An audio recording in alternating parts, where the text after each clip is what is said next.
Es un placer, estimados oyentes de la revista Radial, recibirlos una vez más. Colombia presenció un evento desgarrador. Las víctimas de secuestro se reunieron con las personas que los privaron de su libertad durante la guerra de 50 años que el país se enfrentó contra las Fuerzas Armadas Revolucionarias de Colombia. Latinoamérica es aún considerada una región joven, pero las proyecciones apuntan a que en las próximas décadas su envejecimiento será acelerado.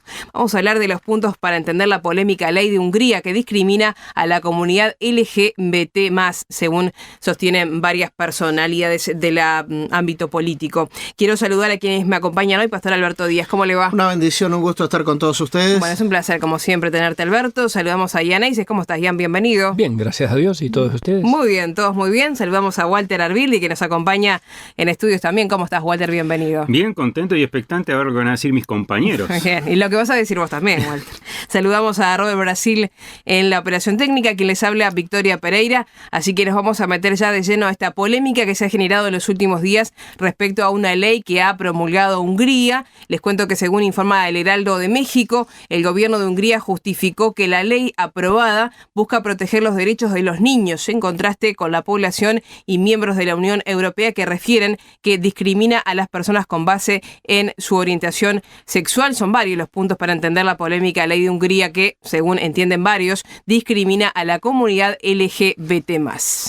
El Parlamento de Hungría aprobó el martes 15 de junio una ley contra la pedofilia y en la que se prohíbe hablar a los menores de edad sobre la homosexualidad o cambio de género en la escuela o en medios de comunicación, lo cual es una medida que justificaron podría ayudar a combatir la pederastía. La pornografía y los contenidos que representen la sexualidad o promuevan la desviación de la identidad de género, el cambio de sexo o la homosexualidad no deben ser accesibles a menores de 18 años, de acuerdo con información consultada por la agencia de noticias Fran Press.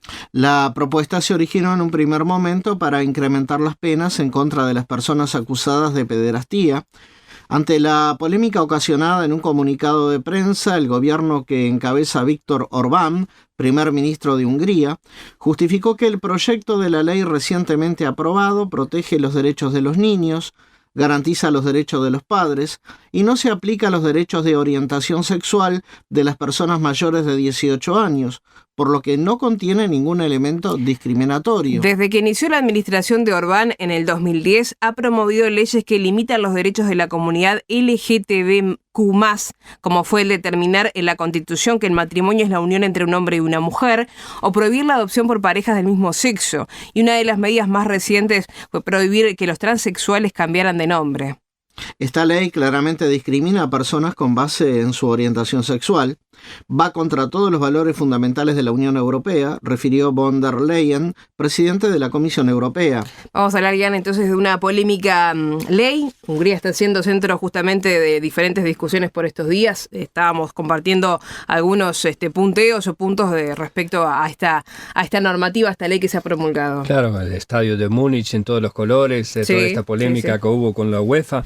Lo que más me llama la atención es la vehemencia con la cual los Estados miembros de la Unión Europea y también la prensa internacional agita contra Hungría. Dicho sea de paso, el artículo que ustedes leyeron es redactado de tal forma que ya en el subtítulo proclama una pérfida mentira.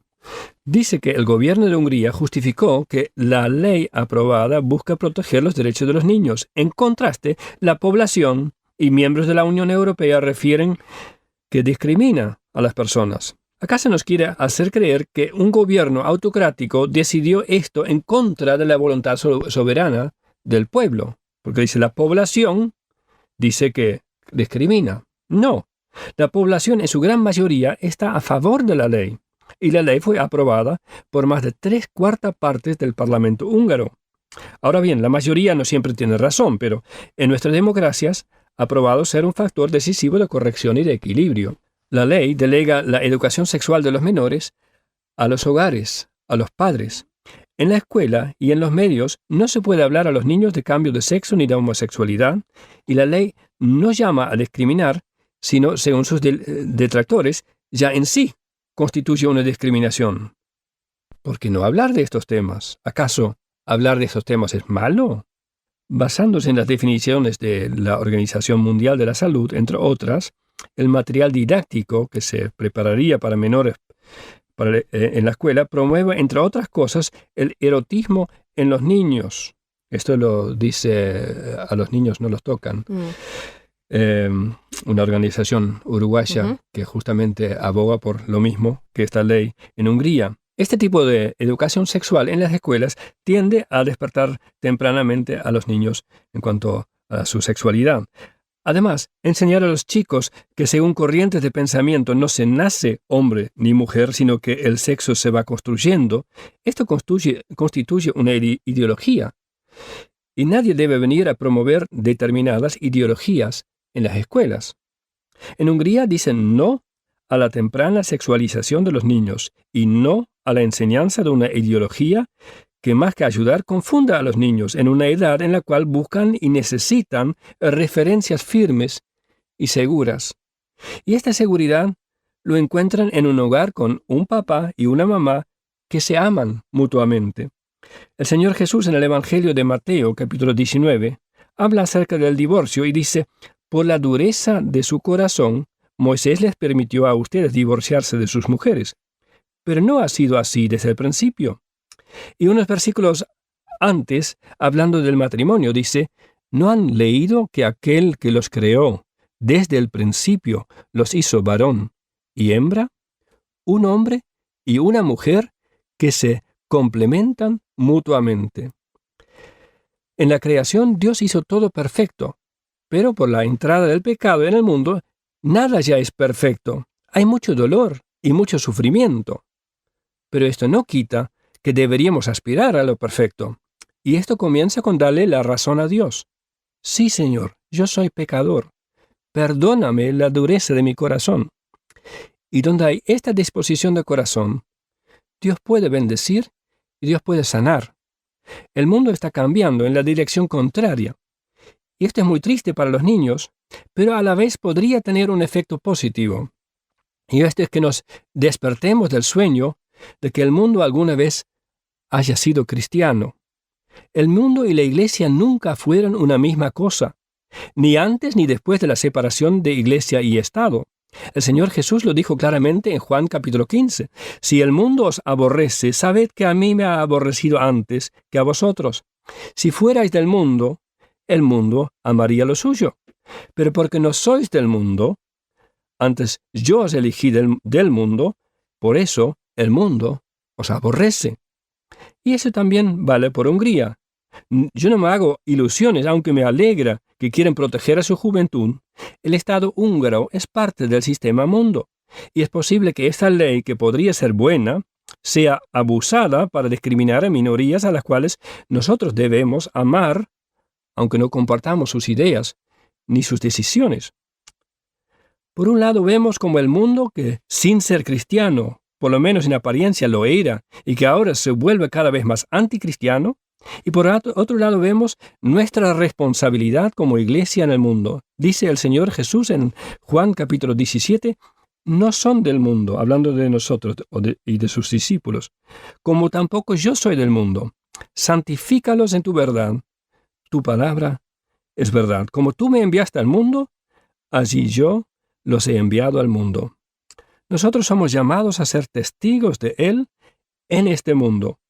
Al hablar de estas cosas, yo muchas veces me preocupo que no parezca solo un opinólogo, un sábelo todo, sino que sea verdaderamente un testigo, que pueda decir la verdad de Dios con la compasión de Dios. Hablar la verdad en amor. Y eso deseo también para todos ustedes que son de Cristo y que están escuchando este programa. Que la gracia, la misericordia y la paz de Dios, Padre, y del Señor Jesucristo, Hijo del Padre, sean con ustedes en verdad y en amor. Comuníquese a través de nuestro WhatsApp 00598 99 000 540.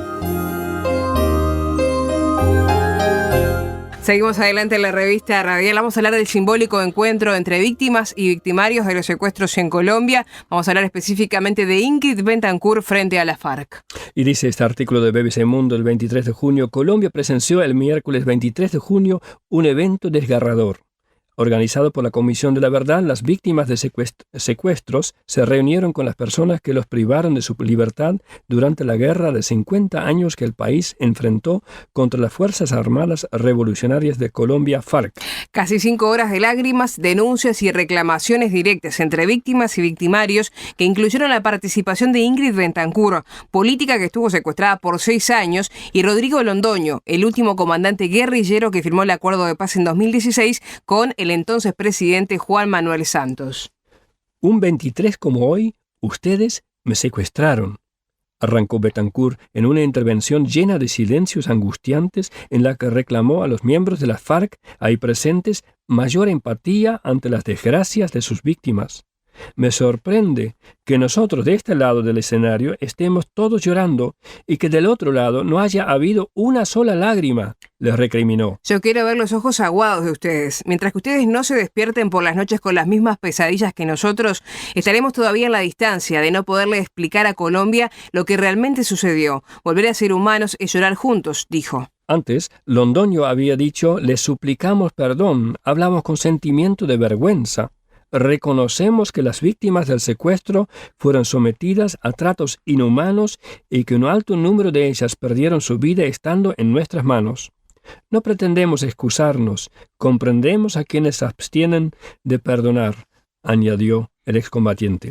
Esto no es una formalidad política y jurídica, sino un ejercicio espiritual, dijo Betancourt, destacando que las labores de la Comisión de la Verdad son consideradas necesarias para que la guerra no se repita.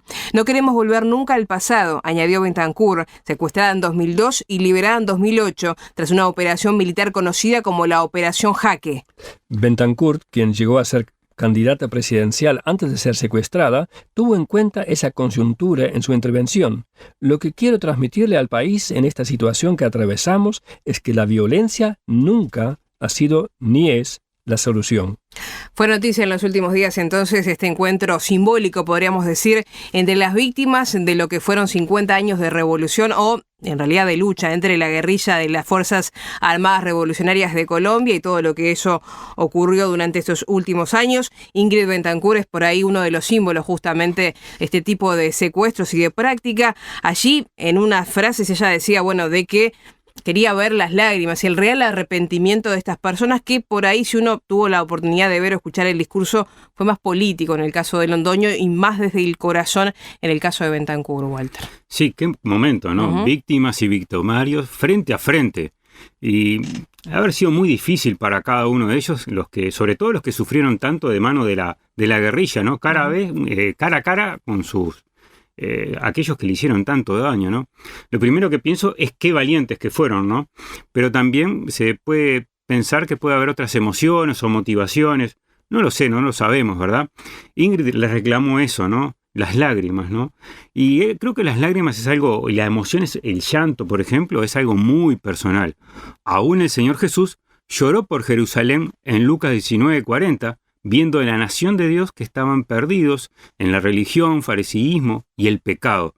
También en Juan capítulo 11 Jesús lloró a ver lo que el aguijón de la muerte física hizo en su amigo Lázaro. Es de entender la necesidad de las víctimas que puedan ver un arrepentimiento con lágrimas, pero no siempre se da. También de alguna manera pueden sufrir el horror que sufrieron o sufren por los traumas ocasionados y así puedan entender el mal ocasionado, ¿verdad?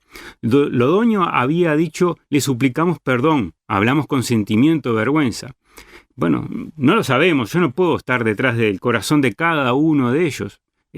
Las lágrimas no siempre significan arrepentimiento genuino, pero la Biblia es clara, que cuando alguien ofende a otro, debe arrepentirse y pedir perdón. Y no solo perdón a la persona, sino también a Dios, para que nos ayude con esa conducta, para no volver a repetirla. Miremos lo que dice 1 Juan 1:19. Si confesamos nuestros pecados, Él es fiel y justo para perdonar nuestros pecados y limpiarnos de toda maldad. Y eso es muy importante, la limpieza que tiene que haber, que hace Dios en nuestras vidas para que realmente, podamos volver al camino correcto. El genuino arrepentimiento lleva a cambiar la conducta de la persona, pero el remordimiento es solo un autocastigo que nos lleva que no lleva a la solución del problema. Para que se realice una sanidad real del alma, de todas las partes, debe haber un perdonar al otro, el otorgar perdón. Mira lo que dijo el Señor Jesús allí en Mateo 18:21. Entonces se le acercó Pedro y le dijo: Señor, ¿cuántas veces perdonaré a mi hermano que peque contra mí? ¿Hasta 7? Le dijo Pedro. Y Jesús le dijo: no te digo hasta 7, sino 70 veces 7. La cifra es un absurdo, ya que era la costumbre o la enseñanza hebrea de que perdonar 3 veces, pero Pedro fue un poquito más y dijo 7 veces. Pero Jesús le dijo 70 veces 7. No hay límite para perdonar. Y aún voy a ir un paso más adelante. Tampoco es necesario que el ofensor nos pida perdón. Se puede perdonar sin que hubiera esa instancia. El otorgar el perdón es una elección personal de lo que voy a hacer con el daño y el sufrimiento y el mal que me han hecho. ¿Me lo guardo en mi interior en forma de rencor o lo libero otorgando el perdón y lo llevo en oración a Dios? Mirá lo que dice Marcos 11:25. Y cuando estéis orando, perdonad, y si tenéis algo contra alguno, para que vuestro Dios Padre, que está en los cielos, os perdone vuestras ofensas, ¿no? Muchas veces va a pasar, ¿no?, que la persona o el agresor no va a venir a pedirnos perdón, ¿verdad? Pero qué es bueno que podamos entrar en la presencia de Dios con actitud de dejar en las manos de Dios la ofensa y la agresión del otro. Lo importante acá también es que todos hemos ofendido a Dios. En la carta a Romanos, capítulo 3, versículo 10 dice: no hay justo ni aún uno. Todos hemos pecado, absolutamente todos, y necesitamos pedir perdón a Dios por nuestros pecados. La Biblia es un libro de amor y perdón, ya que Dios en su infinito amor nos quiere otorgar el perdón por nuestros pecados y limpiarnos de nuestra naturaleza pecaminosa con la cual nacemos. Pero debemos de confesar nuestros pecados por medio de Jesucristo. Mirá una vez más lo que dice la primera carta de Juan, capítulo 1, versículo 9. Si confesamos nuestros pecados, Él es fiel y justo para perdonar nuestros pecados y limpiarnos de toda maldad. Tenemos que aprender a pedir perdón en un genuino arrepentimiento y dar el perdón y otorgar ese perdón para no crear raíces de amarguras en nuestro corazón. Que Dios me ayude y Dios nos ayude a que esto sea una realidad.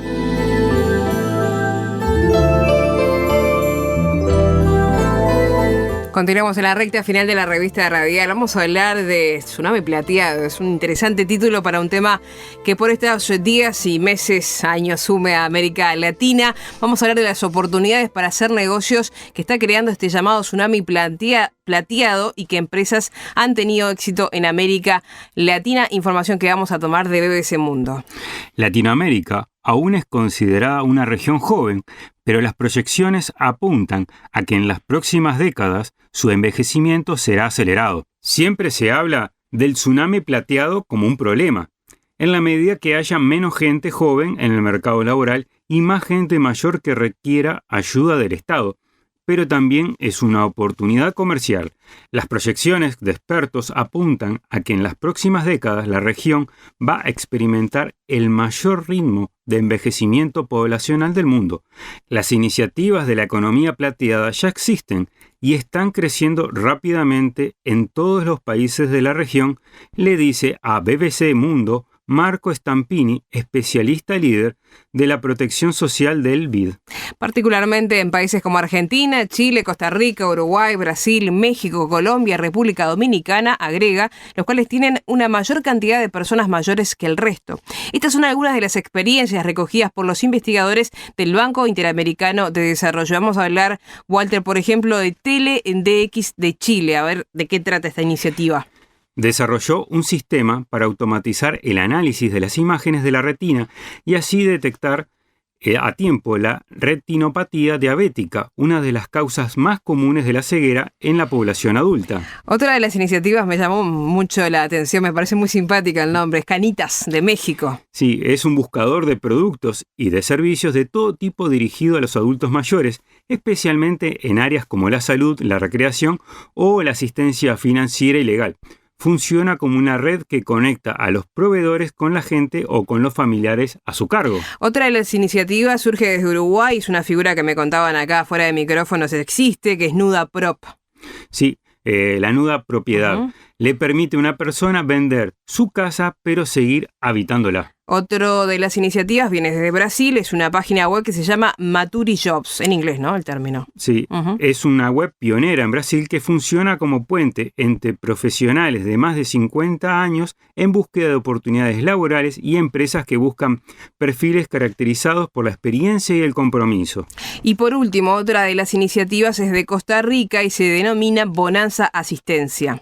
Fundada en el 2012, comenzó ofreciendo servicios en las casas de asistencia y los albergues costarricenses para las personas de edad.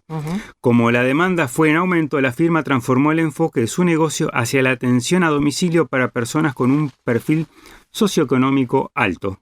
Vamos a hablar de una situación que se está dando en Latinoamérica en los últimos años, Alberto, que tiene que ver con el sistema de retiro, las jubilaciones, cómo las poblaciones jóvenes pues no pueden sustentar esta etapa de la vida con un problema por delante, pero en este caso estamos hablando de otra mirada también en esta situación. Compartíamos algunas iniciativas que buscan justamente ver un lado económico, por así decirlo, sacar ese rédito económico de unas circunstancias que significa un problema en América Latina, ¿no? Si lo miramos desde el punto de vista económico, es un problema real. Y hace 4 generaciones atrás, las expectativas de vida de las personas eran mucho menor que la de ahora. Y para muchos países tener una población avejentada, sin duda que es un problema económico, indudable. Pero uno se pregunta, ¿la edad en definitiva es un problema o una bendición? ¿Y es solo la economía quien determina esto? Ahora bien, el rey David nos enseña que envejecer puede ser una bendición. Y el apóstol Pedro nos enseña cómo podemos llegar a la ancianidad y ser una bendición. Porque no todo en la vida se relaciona o se limita por lo económico. Y cómo sea nuestra ancianidad depende de las decisiones que yo empiezo a tomar ahora.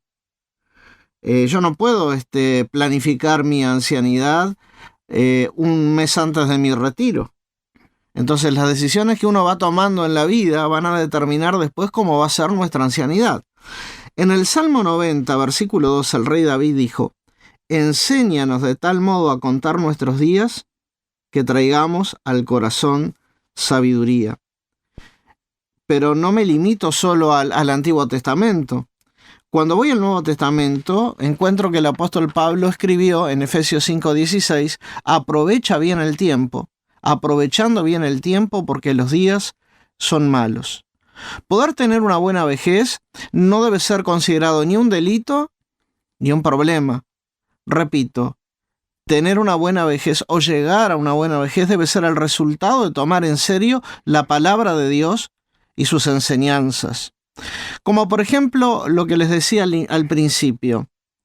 Pedro escribió en 1 de Pedro capítulo 3, versículo 10, porque el que quiere amar la vida y ver días buenos, refrene su lengua del mal, sus labios de hablar engaño, apártese del mal y haga el bien, busque la paz y sígala, porque los ojos del Señor están sobre los justos y sus oídos atentos a sus oraciones, pero el rostro del Señor está contra aquellos que hacen el mal. ¿Qué consejo Dios le dio a Pedro y qué consejo Pedro nos transmite a nosotros? ¿Querés amar la vida? ¿Y quién no quiere? ¿Querés llegar a tus días viviendo una buena vejez? Bueno, refrena ahora tu lengua del mal.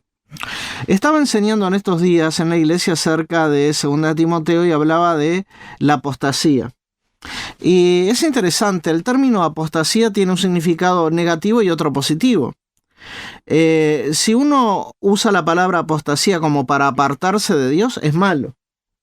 Pero si uno usa el término apostasía como para apartarse de todo lo que es pecado y de todo lo que es malo, es bueno. Entonces los cristianos deberíamos ser apóstatas del pecado, apóstatas de lo malo para estar más cerca a Dios. Y ese es un buen consejo espiritual, estimados oyentes. ¿Quieres amar una buena vejez? ¿Quieres tener una buena vida? Bueno, obedece lo que Pedro dijo. Aparta tu lengua del mal. Deja de hablar engaño. Apártate del mal y haz el bien. Ahora, El practicar estos principios te pueden ayudar a entrar a una buena vejez. Pero para que esto sea practicable realmente 100%, para que esto sea una realidad en tu vida, tiene que suceder algo. Y eso es lo que se llama recibir el regalo de Dios. Porque a menos que tú recibas a Cristo, no vas a tener ningún deseo de refrenar tu lengua del mal, no vas a tener ningún deseo de pensar en tu vejez. ¿Por qué? Porque vas a estar dominado por el diablo, vas a estar dominado por tus propios impulsos, y la única cosa que tú vas a querer hacer en la vida es satisfacer tus necesidades inmediatas, algunas buenas y otras pecaminosas. Pero si tú permites que Cristo entre en tu corazón, si tú recibes el regalo de Dios, que está manifestado en Juan 3:16 de esta manera majestuosa, porque de tal manera amó Dios al mundo, que ha dado a su Hijo unigénito, para que todo aquel que en Él cree no se pierda, mas tenga vida eterna, entonces recibirás esa vida buena. Y te digo más, te hago una pregunta, ¿le has ofrecido tú tu corazón a Jesús? En Proverbios capítulo 23, versículo 26 dice la palabra: dame, hijo mío, tu corazón, y miren tus ojos por mis caminos. Una buena vejez no pasa por tener una gran cuenta bancaria. Una buena vejez no pasa por tener muchas propiedades. Una buena vejez pasa por haber recibido el regalo de Dios, que es vida eterna en Cristo Jesús, y tenerlo en tu corazón para cada día seguir el consejo de Dios. Y hoy estás a tiempo. Abre tu corazón al Señor ahora. Como dice en 2 Corintios, si hoy oyeres su voz, no endurezcas tu corazón. Estamos llegando al final de este programa. Le quiero agradecer tanto a Alberto como a Walter y también a Ian por los comentarios y reflexiones en este programa. A todos ustedes por la sintonía. Y como siempre, los invitamos a contactarse con nosotros. Lo pueden hacer por WhatsApp al 00 598 99 000 540. Reitero, 00 598 99 000 540. Si están dentro de Uruguay, lo hacen al 099 000 540. Nos pueden buscar en Facebook, llamada Medianoche Uruguay. Nos identifican por el logotipo en verde. Allí en el buscador ponen @llamadaweb.org. Nos pueden escribir a revistaRadial@llamadaweb.org o visitarnos en la página www.llamadaweb.org. Será hasta un próximo programa, amigos. Que pasen muy bien.